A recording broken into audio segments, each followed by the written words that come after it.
Prier, c'est respirer. Quand tu es avec quelqu'un, tu ne penses pas à lui, tu es avec lui. Prier, c'est être avec le vivant de ta vie. Cela est bon pour toi, cela est bon aussi pour le bien-être de tous, puisque rien n'est séparé. Ton bien-être est ce que tu peux offrir de meilleur à la misère du monde. Prends soin de ce morceau d'univers relié à tout le reste que tu es. Tu n'as pas le pouvoir et surtout pas le droit de changer les autres. Tu as le droit et le pouvoir de te transformer toi-même, de cultiver ta vigne, de lui faire porter des fruits pour ta propre joie et la joie de tous. Prier, souffle à souffle. Ta vie créée, tout contre. La vie incréée, c'est le cantique des cantiques, le baiser dans lequel Moïse s'est endormi. L'homme est ce lieu où l'univers prend conscience de lui-même.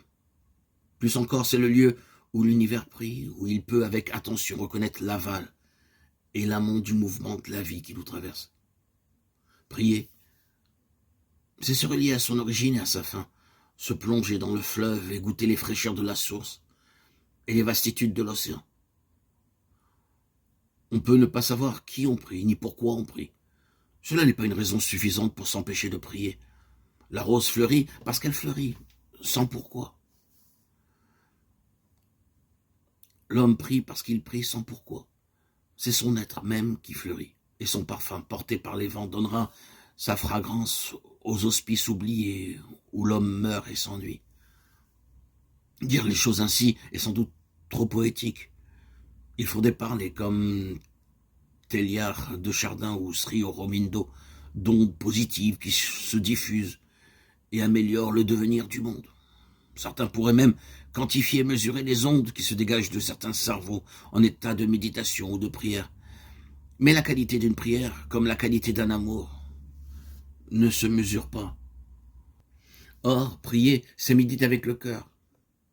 Voici tout à coup que vous êtes quelqu'un, disait Claudel en sortant de Notre-Dame de Paris. Que s'est-il passé? Rien. Dieu est toujours Dieu, il est toujours rien du tout dont il est la cause. Il n'y a pas d'autre réalité que la réalité. Rien n'a changé, seulement le cœur d'un homme. C'est ouvert. Le propre du cœur, c'est de tutoyer toute chose. Le principe, l'origine des mondes devient un toi. Le Dieu des philosophes et des savants devient alors le Dieu des priants. On le sait, un peu de science nous éloigne de Dieu, beaucoup nous en rapproche, nous fait passer du Dieu qu'on a au Dieu qui est l'être qu'il est. On ne parle pas à sa cause première, à son référent source. On parle à son Père.